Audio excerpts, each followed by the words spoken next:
Well, the school space that I go to they don't really teach. They teach you the solids kind of, like they don't really teach you to think outside the box. They have a solid plan set for every single student, and there's no like real originality. But when I come to freedom, it's not like do this, learn this, specify this. What? No, freedom is what the name is. We come here and we talk amongst our hip hop fellowship, and that's exactly what it is.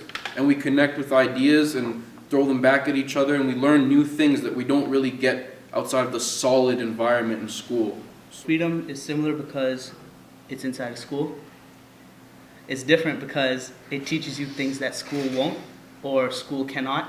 For example, freedom has taught me about police brutality.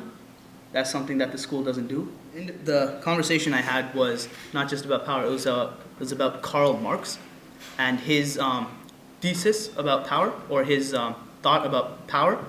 What I thought originally power was the more money you have, the more power you have.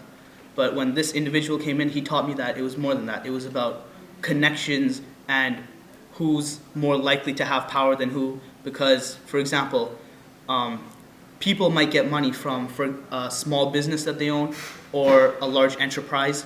That's just them having money. But then power is you having government connections. For example, if you have someone in jail, you can get them out of jail through the connections that you have.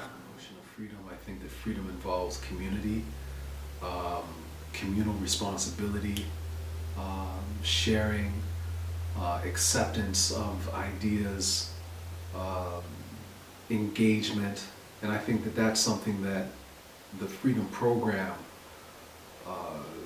sort of represents, a sharing of ideas and engagement.